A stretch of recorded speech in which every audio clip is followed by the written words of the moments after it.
What's up guys, welcome back to Grafting Dragon Fruit. It's Richard and I'm so excited to announce that my Dragon Fruit course has finally launched. This course is going to be one of the most comprehensive Dragon Fruit course to teach you guys how to grow Dragon Fruit from A to Z. This course is also going to be very fun, exciting, and cool because I am going to be your Dragon Fruit mentor and I'm going to be leading and guiding you guys every step of the way to help you guys grow Dragon Fruit successfully. I will personally answer all of your Dragon Fruit questions, and there's also going to be monthly community live calls. You also get exclusive discounts, and my most favorite one of all, you're gonna get first access to all of my Dragon Fruit varieties and creations, and you also get unlimited updates. So as I'm growing Dragon Fruit, I'm not just gonna only give you guys what I have with the course once you guys get it, but as I grow Dragon Fruit and continue my journey, I'll also update everything new that comes with me growing them. So if you guys are not in this course yet, or if you are interested, you guys can check out the link in the description below. And if you guys have always been wanting to grow Dragon Fruit and want to get started, I highly recommend you guys join this course. If you have any questions, feel free to let me know. Otherwise, I'll see you guys there. Question. I live in Czech Republic and the climate here isn't ideal. However, the summers are hot enough in my opinion, so my strategy is to grow the Dragon Fruit in pot and leave the pot outside the house for the hot days while taking it indoors for the cold. Could it work, and most importantly, give fruit? Czech Republic is located in the middle of Europe, so that would possibly work as long as your Dragon Fruit isn't in a weather where it gets too cold and freezes. That is what kills them. They love the heat, but they don't love the heat where the temperature reaches over 90 to 100 degrees. If that happens, just provide it shade to protect it from getting sunburned or sun blisters. And during the winter time, put it in an area where it won't get frost bites or get too cold where the cuttings can actually freeze and then kill itself. So I see that it could totally be possible. Give it a try, and if it works out, let me know. How long do it take for a Dragon Fruit cutting to produce fruits? It takes 1 year to 1.5 years for Dragon Fruit cuttings to produce fruits. If you're growing it with a really mature Dragon Fruit cutting, it can take up to a year, but if you're using younger Dragon Fruit cuttings, it can take up to a year to a year and a half. How can I know what type of variety I have? So this is very, very hard to tell. You cannot tell what type of variety you have unless the source that you got it from tells you exactly what it is.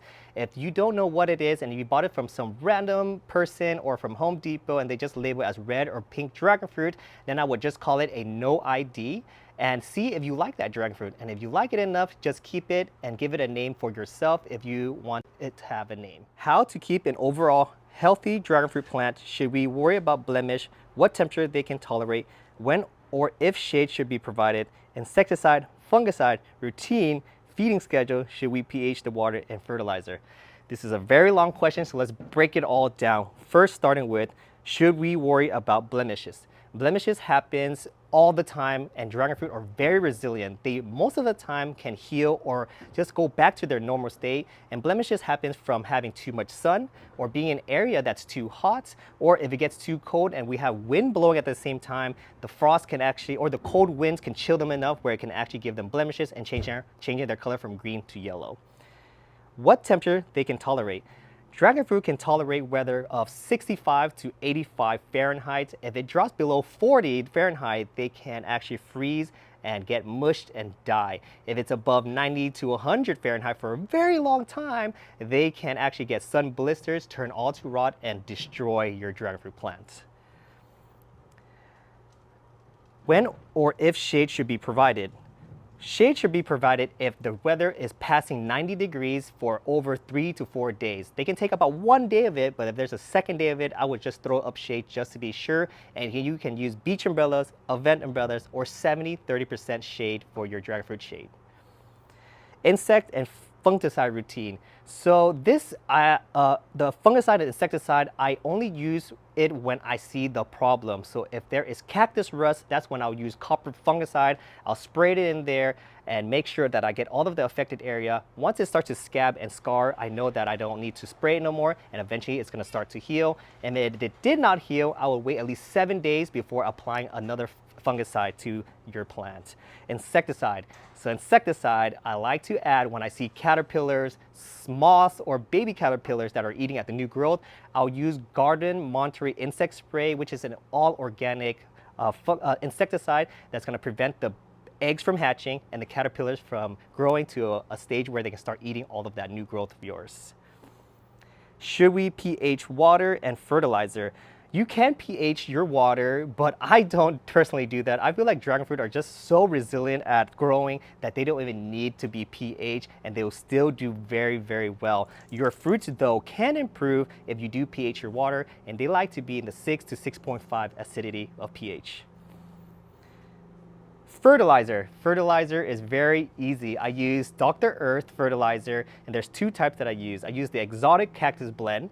That's for all of the early stages when they're growing and having a lot of green new shoots, new branches. I'll use that one. But once they start to bust out buds and flower, I'll switch to Flower Girl Bud and Bloom, and I'll apply that. And how often I apply it? About 1 to 2 cups every month to 2 months to keep the cycle going, so that way they always have food available for their roots. How do you create your own variety? Is it done by grafting or cross-pollinating? So to create your own hybrid, it's done by cross-pollinating. Once you take a pollen from a different variety and pollinate it to another variety of not the same lineage, that's how you create a new hybrid. So example, I will use Vietnam White as the mother, and I'll go get pollen from Assunta 5, take that pollen, pollinate my Vietnam White, and that's going to be the new hybrid there. Assunta will be pollinating with the Vietnam White, so it will be Vietnam White crossed with Assunta 5. And from that fruit, once you harvest a ripe fruit, those seeds will have both of those genetics in there, and this is where grafting comes into play. You can grow all those seeds out, and they will be all different phenotypes of that same hybrid that you created. And grafting will expedite those seeds to grow faster so you can get fruit, and that will be how to create your own hybrid.